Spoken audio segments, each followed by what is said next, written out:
Why is Kirito overpowered? Is Kirito now this underworld god? So what's up guys, Foxen here. SAO Alicization, War of the Underworld just showed you Kirito at his strongest. Oh my god, Kirito's so overpowered. But how exactly did you get from Potato Kirito to rivaling god accounts? This video will explain the juicy details, and hopefully clear up some confusion about this. So go ahead and go double it on the like, ring the bell so you don't miss a video, and let's dive into this. Thank you to Guardian Tales for sponsoring. Welcome this classic action adventure RPG with cute pixel graphics. I'm a little biased for this one, I couldn't put it down. It's actually super fun. The single player takes you across various locations throughout the story. I really enjoyed figuring out the little puzzles or clearing obstacles, like when you finally get your speed boots or get the rock smasher. It's freaking awesome.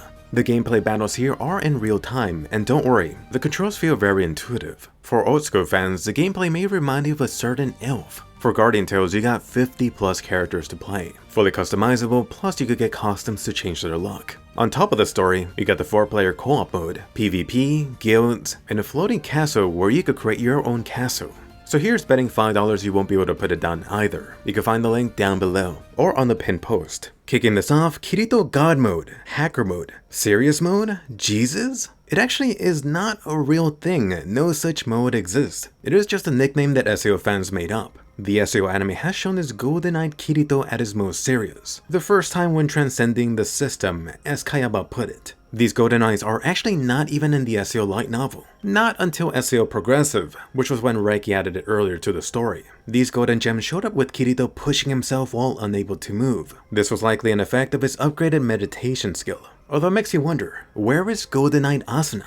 It is almost funny how SAO fans think the golden eyes mean an instant win for Kirito. How about the time of Kirito versus the World Tree where he ended up like a porcupine? How about versus Quinella? You may think of this as a win, but Kirito still technically didn't finish her off. I mean, Kirito couldn't even stand when it counted. Instead, it was that clown that barbecued Quinella's booty. So without a god mode, why is Kirito so strong? Why did Potato Kirito suddenly get godly powers? Or the hater version, why did Kirito get so powerful for no reason? It's almost like some people get amnesia for earlier events. To be fair, the SAO anime does expect you to piece stuff together, unlike a lot of shonen anime, although sometimes the pieces aren't fully expanded on. For the best SAO experience, be sure to read the light novels too. Kirito's strength in the Underworld can be broken down into 5 pieces. First off, Kirito's SAO experience. Recall the Underworld being this world made up of memories, shared memories from every Underworld citizen, including Kirito, which means despite him starting off with this ultra low authority, he still had his SAO knowledge to give him a boost. Since being a set guide, Kirito has slowly realized how his past SAO experience could be used in the Underworld. The ultimate manifestation of this was him bringing out his Black Swordsman persona. Thankfully, the anime did keep this comment from Recollection. Recollection had a hunch that Kirito would determine the outcome of this awful war. Recollection even admitted that even he may not be able to match Kirito's incarnation.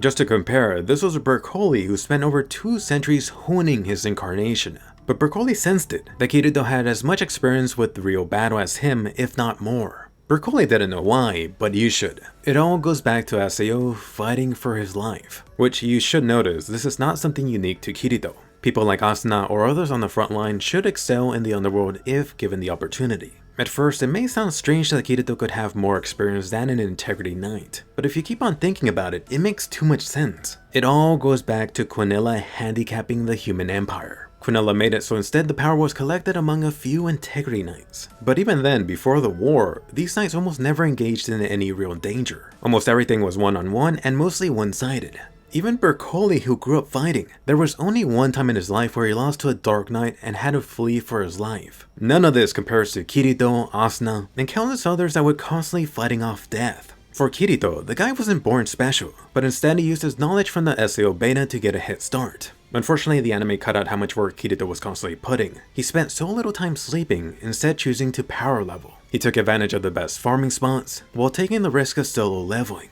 At least the bonus for this was that all experience was going to him, and in some situations it did allow him to move quicker.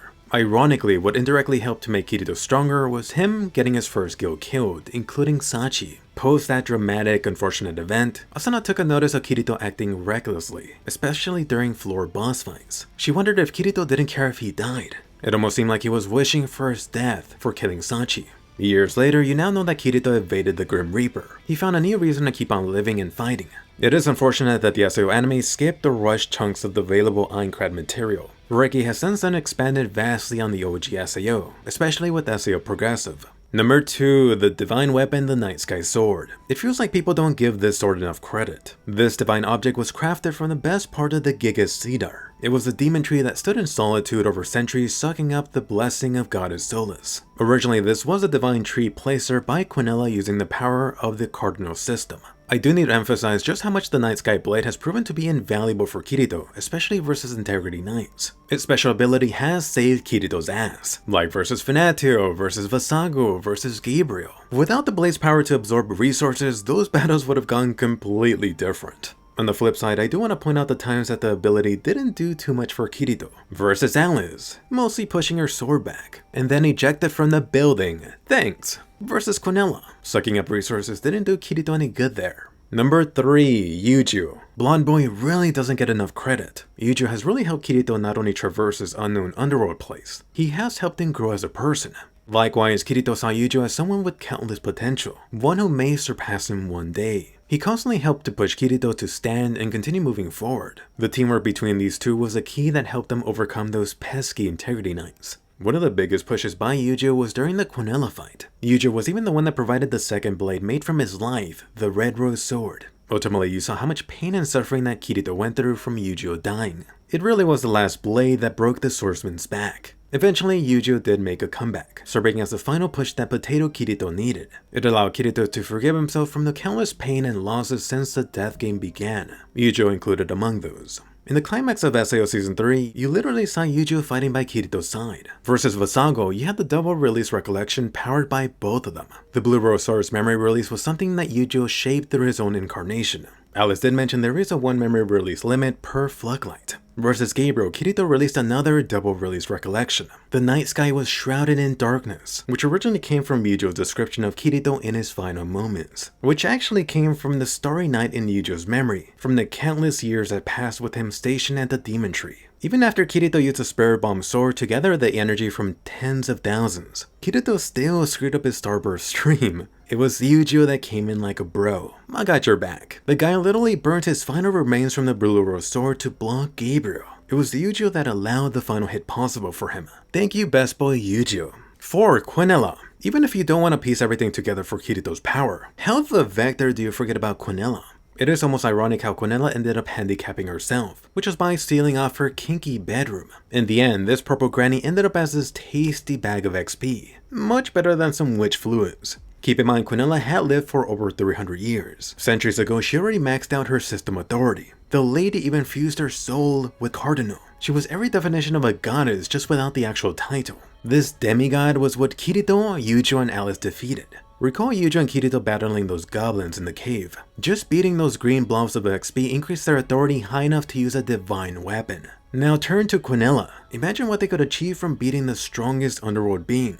That'd be like 100 rare candies. But wait, there's more. Kirito should have also gotten a boost from taking out Quinella's ugly clown. He was described as the strongest sacred arts user. But wait, more. Recall the Golden Sword Titan? The one made out of 30 blades with priority of divine objects. While Kirito didn't land the finishing blow, he was still part of that battle. Oh yes, XP share for the win. And even more, before Quinella got fried, she actually ended up taking out the only other person who could rival her authority. Little Cardinal got barbecued. So if Quinella hadn't maxed out everything, taking out the lowly surely put her past the limit. You could see how Kirito indirectly benefited from this gain. In the anime, Quinella even confirms all of this. She recently showed up and actually spoke about a power increase. The subtitles may not have gotten this fully across, but Quinella did want Kirito to display this godly authority that he inherited from her, which confirms the divine boost that Kirito got from defeating her. 5. Kirito Potato Mode. Unfortunately, along with the Kirito and Asuna kissing, the anime skipped over an important key point for Kirito's power boost. As described by Kirito, during his potato closed-off state, he had been deeply connected to this ways of the world. In Japanese, the word used was kotowari, which means for around half a year, Kirito was connected to this deeper understanding, a deeper comprehension of the underworld.